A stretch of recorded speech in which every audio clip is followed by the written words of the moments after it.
Hello and welcome to your own podcast.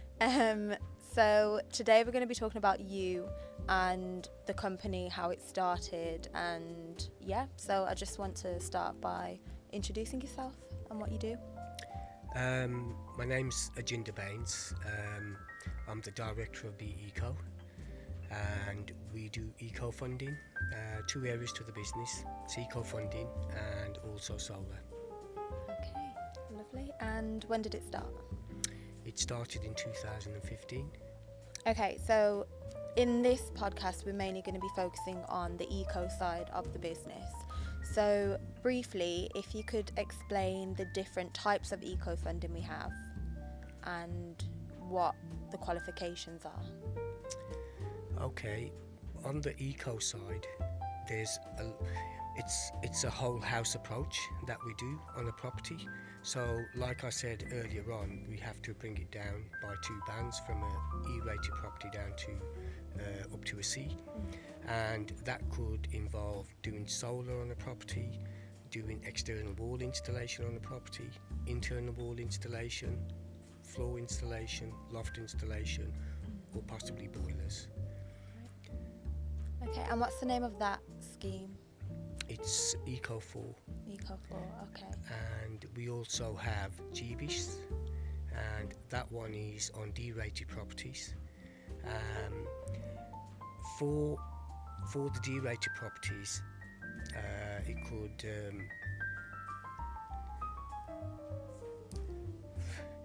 for the D-rated properties, it could the person that qualifies for that, they don't have to be on benefits. They don't have to be on low income. So it is based on the band rating of the property. So it could be an A, B, C or D, and it depends on your band rating, basically. Yeah. So how can someone find their EPC to see if they would qualify? They can go online and have a look at the EPC register, and all they have to do is put their postcode in, and once they do that, it'll come up with their EPC rating.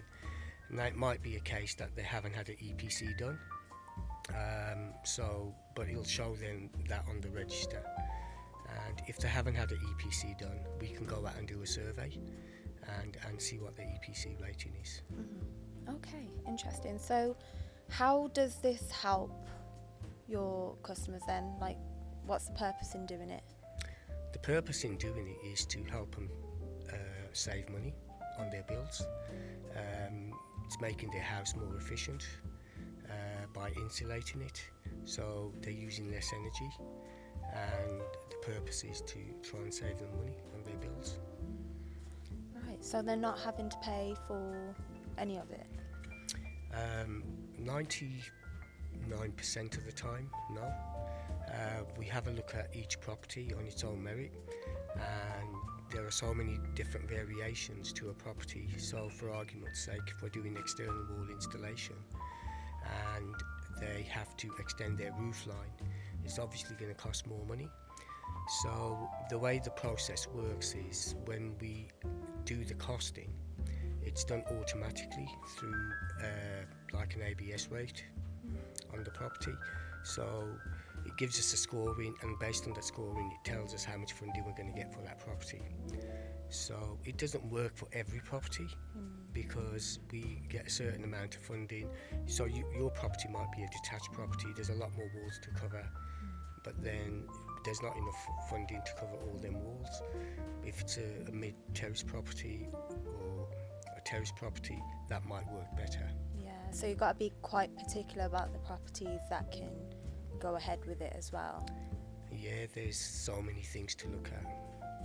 Yeah, I mean I'm in the family business, and a lot of the time it's just troubleshooting. I think that's a lot of the what your role entails. Yeah, the industry is flawed up to a certain point, because I believe that people that are on fuel poverty and they need that support, it's not open to everybody. So people in the industry are cherry picking the jobs because the funding isn't available to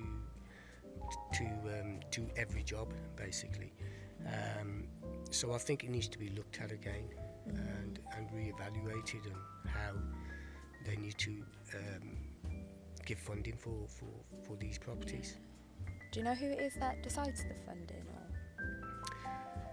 I'm not sure really. We're accredited by NAPIT. It goes on to Trustmark. If you're on Trustmark, it means that you're a credible company. You've got all the measures in place in order to do the installations that you're doing.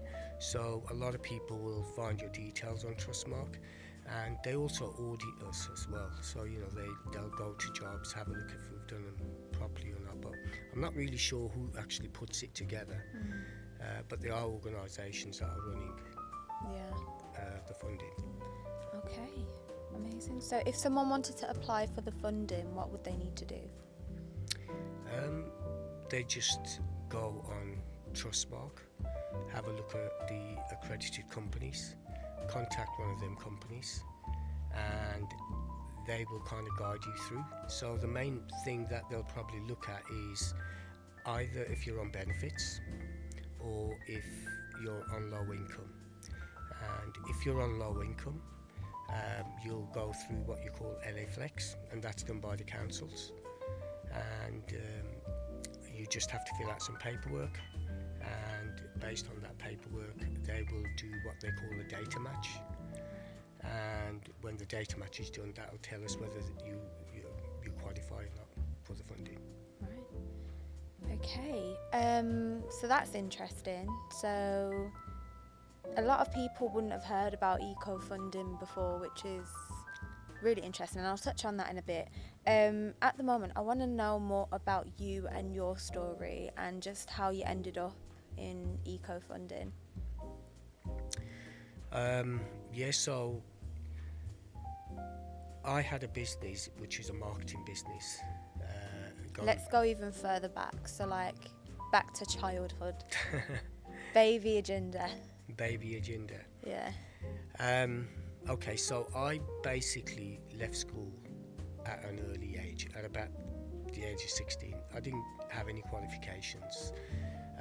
I was told to come out of school and start working in a newsagents, which was a family business. And at them days, didn't really think too much about it and just went along with what your parents told you. So I came out of school without no qualifications. And when we were working in the newsagents, we ended up selling it after a few years. So I was stuck there, no qualifications, didn't know what to do. And I started working in the clothing industry with one of my friends. And on the back of that, I ended up opening up a shop. The shop was a clothing shop called Ice. And from there, I started a grocery shop, and I don't know how I ended up doing that. It's an opportunity came up where somebody was selling a shop, and my brother and me decided to do it together, and we did that for a few years, and eventually I'm just thinking, no, it was the other way around, to be honest with you. It was, we started the grocery shop first and then went into clothing. Yeah. And then after the clothing, I'm just thinking how I came over to the eco side. I mean, going back to the clothing as well, that was quite a big section or portion of your journey. And it was a shop actually in the Palisades in Birmingham, which is now Grand Central. So that's, if anybody remembers that, then. Yeah. I mean, what happened? It was based in the Bullring, but it went well for the first few years. But then what happened? They closed the Bullring, and when they closed the Bullring, obviously we lost that flow. And then I had to diversify and go into other things. I started a marketing company in about 2007, I think it was. It was about 2010. And we were doing PPI, All right. which was payment protection insurance, claiming money from the banks Yeah. for people that had it's to do with taking loans out and stuff like that. And then from there, that's where I got involved in the eco side. All right. Okay. So did you find out from someone or?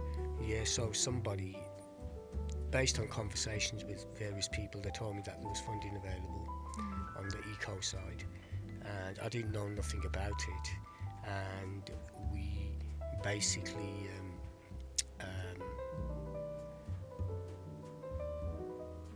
we started with another partner of mine, which was, I won't mention them. Yeah.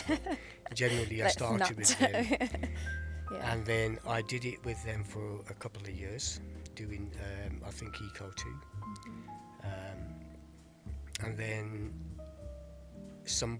we owned the building that we were working in, and then somebody came into the building and they wanted to rent the offices downstairs. And then I asked them what they do, and they said they were doing fully funded solar. And when they explained to me briefly what it was about, I was quite interested in getting involved. So they told me to, they saw my setup, they could see that, we were a marketing company, and we had a call centre set up, and we then decided to generate some leads for them. How much was that? I mean, we had 3 telesales people. They were booking me about 5 appointments a day. We signed up about £11 million worth of business in a 6 months period. Imagine. Yeah, I was really surprised with it. I mean, they were so impressed with the amount of business that we got over such a short period of time that they wanted me to join the company. Yeah. And so I did.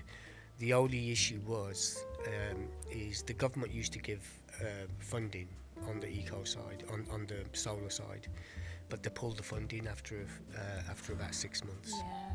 So we only had about 8 months of that business, and then when they did pull the feed-in tariff, we only had a few months to do our installs.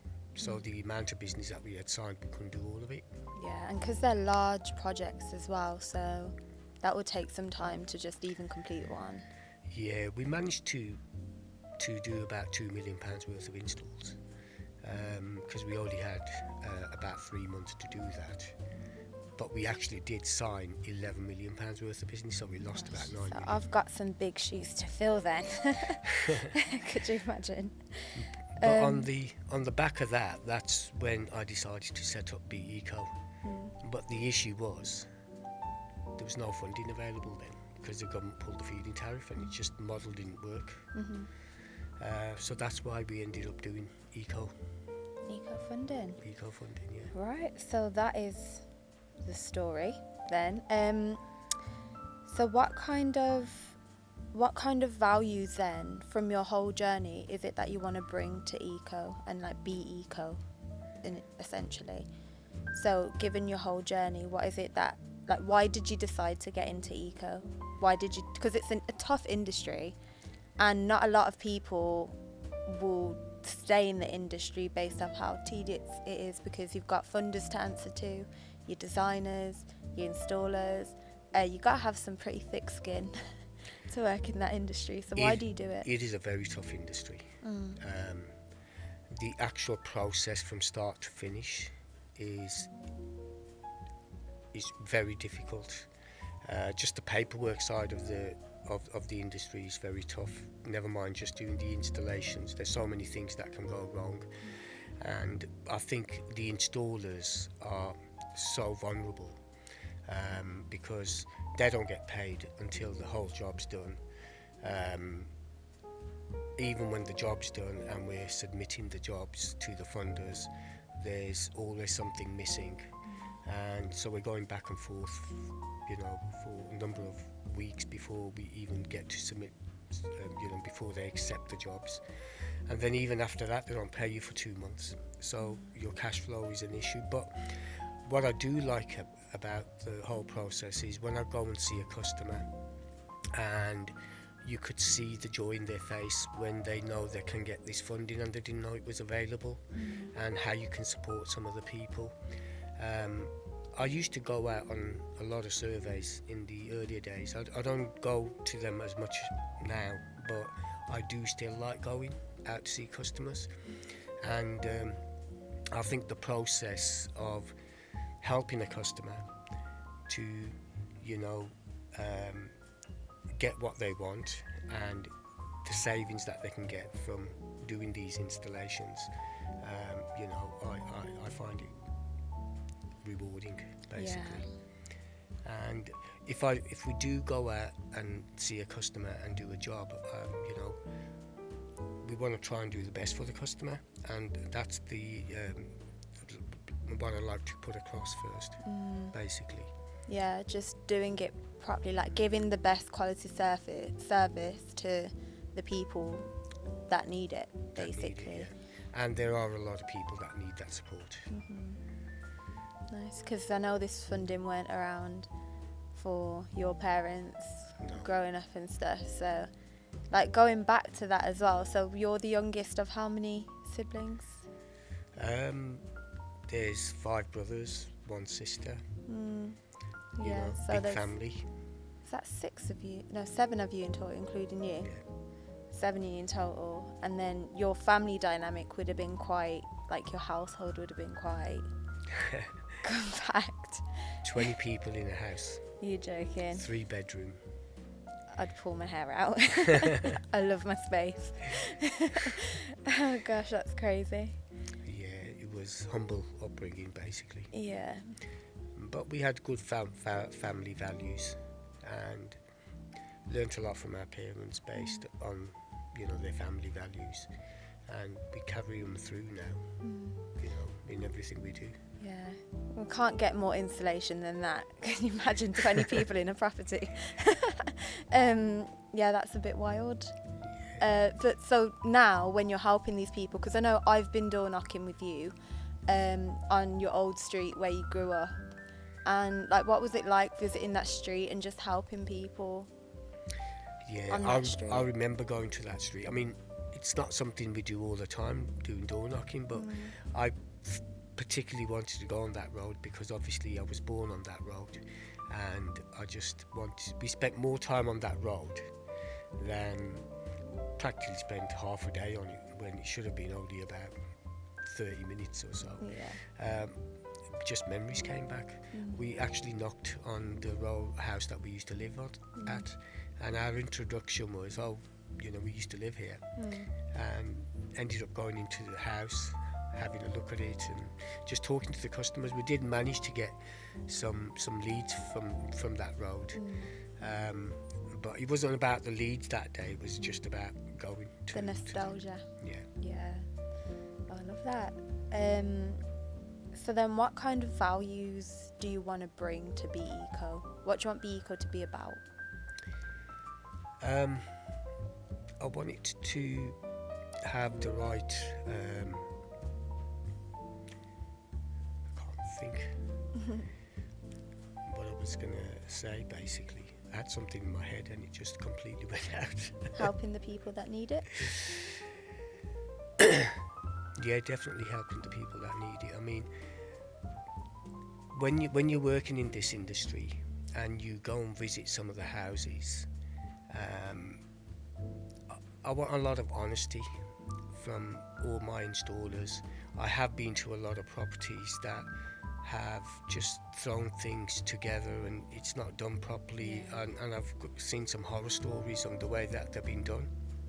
And even we went to a property yesterday and doing a loft install. We were doing a loft install, and when we looked in the loft, we could have got away by just doing a loft install, but we noticed that there was boarding on the side of the up in their loft, and we didn't know whether we should remove it or not. We decided to remove it, and when we did, it was just whoever did that installation just boarded it up and threw all the installation behind this boarding. And it kind of took us about 4 or 5 hours to sort that out, but the customer appreciated it, you know, and you know, he was really happy that, you know, he felt as if he chose the right company basically. Whereas we didn't have to do that. We could have just kind of laid out the loft installation, just gone, and I just think he appreciated it. So I like good honesty from our installers, and think about the customer and not about leaving early and just getting the job done quickly. Have the right ethics basically. Yeah, that's good. And also, because you're bringing the family on you with the journey, so we've got Mum, who's co-director, Jane's with us for a little bit, that's my brother, and myself, so your daughter, because yesterday we were with you on the loft installation as well. So like, is it something that you want to keep moving forward, is keeping the family involved in the business? I would love that, yes, but at the end of the day I believe my kids, yourself and my son, they're going to have their own journey at some point. But there is value in working in the family business, because you could see the growth of it, you could see the vision of it. We're sitting here now doing this podcast, and I think even with yourself, you've obviously worked on the solar side, and have you found that? To be honest, I feel like I would 1000% choose working in a family business over working for a Craig or a Joe or a John, because in a corporate company you have like a predetermined role, you go sit at your desk, you fulfill that role and you get paid for it, and that's kind of it. You don't really excel or grow as a person unless there's like promotional options, but then you're competing against certain people. Whereas in a family business, although it's a bit more compact and it's smaller, you're having to wear so many different hats throughout that process. Like, I'm accountant one day, I'm loft installer the next. Like, you just have to do what you have to do, and I think that's how you build character, and that's how you build yourself as an individual. That's how you gain more skills, rather than just sitting at a desk and doing what you're told, essentially. And I actually quite enjoy it, as much as it's tough working with family, 100%. Every time when I get home, I have to set a boundary where it's like, okay, you're not talking to me about work now because I need to switch off. But yeah, I think more so over previous years, because I worked for the family business previously, but I think now I feel so much more connected to it, probably because I'm older, I'm a bit wiser, but I actually enjoy what I do. And any value that I put forward as well will be taken on board.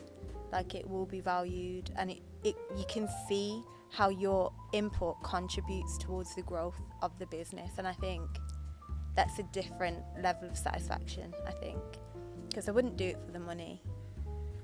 I think it's just the purpose of being able to do it for the family and elevating the family. I think that's it for me. Yeah, we all have a vision for the company and how we'd like it to grow, and you know, and that journey is a great journey to have, basically, because you know, it's something that we've done together as a unit, and the amount of people that you can help on the way as well. Yeah, because I've watched you and Mum since I was young run a family business, and although there were moments when I was younger when I didn't quite understand it, and I might have felt an element of resentfulness, but because I didn't quite understand, but now it's like I've seen the sacrifices that you guys have had to make for me and Jayan, but not even just for us, but for other people. Like, you guys are so giving, and you're so willing to give to other people, and it's not, you don't really often find that you get that in return, even from them same people. So it's like really fulfilling to be able to just be a part of helping you guys grow, and just making sure you guys are getting the end result of the company, of everything that you imagined it to be. But I think rather than the end goal, it's more about like the journey of doing it together, Yeah. Because I was listening to a podcast earlier with Stephen Bartlett, my fave, and he was basically saying how he reached his ultimate goal where his business was put on the market for like valued at 200 million, but he got there and he didn't really feel any different to when he was broke. So what he learned is that the authenticity that you find in yourself is what brings you the most joy. Like, there's studies that prove it. Having gratitude and being grateful and finding joy in the smaller moments day to day. And I think I'd rather do that with family, and it's easier to do that in a family setting rather than a corporate one. So I'm happy with where we are. When I normally go and do a survey, they always tell me that I take too long doing the survey. And the reason is I try and take time out, sit down with the customer and try and understand where the customer's needs are, basically, before, instead of rushing it. And I find it really helpful doing that, because then you get to see where the customer's coming from and try and getting him to or her to understand the actual process from start to finish. And I believe that helps a lot right at the beginning, because they don't really understand the process and how it all works. And I think the more time you take out to do and explain that to them, it's very important. Clarity and good communication. I think that's key. So then, going back to the family business type thing, because I think when you're, as I mentioned, you always put yourself before other people, and you're always willing to help other people and fulfill their needs, as you've just mentioned. And Mom's the same. So, like, working in a family business, family dynamic where you're co-directors, like, what's it like working with your wife? I mean, we have our moments. It's not always plain sailing, because we've both got our views, both headstrong and like to put our point across, but we have got a very good relationship that we can work together, and then even when we go home we can switch off and carry on with our normal day-to-day life. It doesn't work with all families, but we've been working together for years now. How many years? Past 15, 20 years. Imagine that. Yeah, doing all different types of stuff. We're partners in crime now. So. Well, that's nice. Not many people can tolerate their partner in a work setting, but I think because you guys have done it for so long, you've kind of just learned how and where to set the boundaries with each other, I think. Yeah, we give each other our spaces. So she, when she needs to do something in the business, kind of let her carry on with it, and vice versa. So we both know our strengths and weaknesses. So we kind of we work with that basically. Amazing. What piece of advice would you give to someone starting their own business? Because you've been on this journey for a long time. I think the first thing you've got to do is you've got to be passionate about what you want to do, because when you're running a business, people automatically think that they're going to make all this money, and it doesn't work like that, because the first few years is very difficult. You're the first one to come to work, the last one to leave, the last one to get paid. So you've got to have that passion behind what you do. And the other thing is preparing yourself when you're starting your business. There's so many people that start a business and they don't even do a business plan. So that preparation is very important. At least it answers a lot of questions before you start, and there's a lot of things that you probably haven't thought about. So that prep work at the beginning is very important, and make sure whatever you're going to do, you've got a passion for it, because otherwise you'd stop after the first year or two. I mean, in what we've done, it's so difficult to do. We could have stopped so many times, because we've got passion behind it in what we do. We've continued doing it. Yeah, and like for any hurdle that comes in the way, just the tenacity. I mean, from observation of like being a product of a couple that has been in business for many years and just watching that develop, I think a lot of it is to do with just being able to take risks. But I think there's always going to be one person take risks, but then the other person that's quite like level-headed. I think Mum's more of the level-headed. Think about the decision, be balanced, but just organise yourself and your time. Use your time so wisely. I think it's easy when you set something up is you allocate a certain amount of time to it, but what people don't see is how many hours, like the evenings, finishing at 10 p.m, starts at like 5 a.m. or 6 a.m, whatever that is. Like, they're long days, and it's being able to plan your time wisely and be very intentional with how you use your time. I think that's what I've observed and something I'm trying to adopt, like what I'm learning at the moment. So yeah, intention is key. Yeah, I think the industry that we're involved in sometimes, like as an example, when we came out of COVID, we basically was doing the Green Homes Grant, and because that had such a short window, and everybody wanted their funding, you know, their vouchers, we had to work so hard that year. We were starting work at 6 o'clock in the morning, finishing late, and it was draining. But we had a short-term window, we had no choice. It's not something that we could just put a few hours in, and you know, because again, we were trying to support the people that had that funding. Without us, or I'm not just saying just us, but companies like us, they wouldn't have got it. And there were a lot of people that didn't get their funding because they didn't get supported by other companies to do that. Yeah, so just doing what you need to do. Yeah. I think don't overthink it, just do it. You say that to me a lot.